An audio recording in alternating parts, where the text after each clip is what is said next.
Nobita ने पीले तीर वाली जादुई तीर कमान को हवा में छोड़ा। जैसे ही तीर उड़ा, नोबिता भी उसके साथ साथ उड़ने लगा और देखते ही देखते स्कूल पहुंच गया, जहां पैदल चलकर तो वो जरूर लेट हो जाता। उसने डोरेमोन द्वारा पहले से स्कूल के कोने में रखा हुआ पीला निशाना देखा और तभी जाकर रुका। लेकिन इससे पहले जब जियान और सुनियो नोबिता के घर के पास से गुजरे थे, तब उन्होंने देखा था कि नोबिता अभी तक स्कूल नहीं गया है। उन्हें लगा कि अभी ढेर सारा टाइम है, इसलिए आराम आराम से स्कूल पहुँचे। मगर जैसे ही वे गेट पर पहुँचे, स्कूल का गेट बंद हो चुका था और पहली घंटी बज चुकी थी। गुस्साई टीचर ने दोनों को खूब डांटा फटकारा। जियान और सुनियो समझ ही नहीं पा रहे थे कि आखिर नोबिता उनसे पहले स्कूल कैसे पहुंच गया। स्कूल छूटते ही दोनों ने सोचा कि मामला क्या है और नोबिता के पीछे पीछे चल दिए। नोबिता शिजुका को उस जादुई तीर कमान का मजा दिखाने वाला था। जैसे ही जियान और सुनियो ने पीछे से हमला करने की सोची, नोबिता ने शिजुका को लेकर नीले तीर वाली कमान छोड़ दी और दोनों हवा में उड़ते हुए शिजुका के घर पहुंच गए। डोरेमोन ने पहले से शिजुका के घर नीला निशाना रख दिया था, इसलिए वे बिल्कुल सही जगह सुरक्षित उतर गए और खूब खेलने लगे। यह सब देखकर जियान और सुनियो को शिजुका से ज्यादा उस जादुई तीर कमान में इंटरेस्ट आने लगा। वे तुरंत नोबिता के घर दौड़े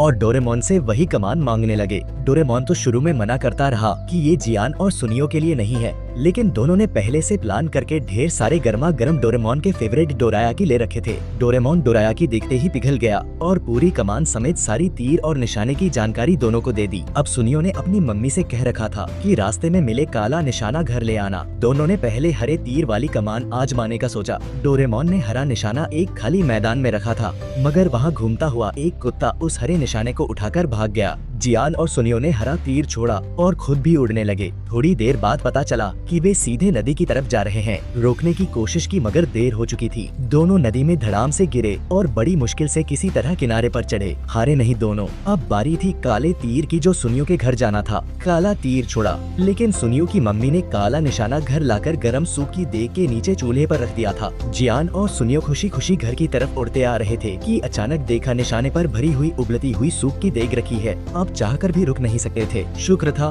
कि सुनियो की मम्मी को अचानक ख्याल आया कि नमक डालना भूल गई और उन्होंने देग हटा ली। बस इसी वजह से जियान और सुनियो उस गर्म सूप में नहीं डूबे। इधर नोबिता के पापा का फोन आया कि डोरेमोन जल्दी से कुछ जरूरी फाइल लेकर आए। डोरेमोन ने जेब टटोली तो कमान तो जियान और सुनियो को दे चुका था। तभी नोबिता दूसरी कमान लेकर अंदर आया। डोरेमोन ने उससे कमान ली और पापा को फाइल देने उड़ गया। उधर जियान और सुनियो ने अब बैंगनी तीर छोड़ा, जो नोबिता के पापा के पास जाना था। उन्हें पता ही नहीं था कि नोबिता के पापा बैंगनी निशाना लेकर बिजनेस ट्रिप पर ट्रेन से जा चुके हैं। दोनों खूब देर तक उड़ते रहे, फिर समझ आए कि कुछ गड़बड़ है। जब देखा तो वे नोबिता के पापा की ट्रेन के ठीक पीछे उड़ रहे थे। अब पछताने का कोई फायदा नहीं था। ट्रेन से टकराने ही वाले थे कि घबराए जियान ने अपनी शर्ट उतारकर तीर को रोकने की कोशिश की, मगर कुछ नहीं हुआ। तभी पीछे से डोरेमोन तेजी से आता दिखा। लगा अब तो तीनों ट्रेन से टकराएंगे, लेकिन डोरेमोन ने दोनों से टक्कर लेकर उन्हें बैंगनी तीर के प्रभाव से बाहर निकाल दिया और तीनों सुरक्षित बच गए। बस एक समस्या रह गई। नोबिता के पापा के पास फाइल के साथ साथ जियान की शर्ट भी पहुंच गई। पापा बड़े हैरान कि ये शर्ट यहाँ कैसे आ गई।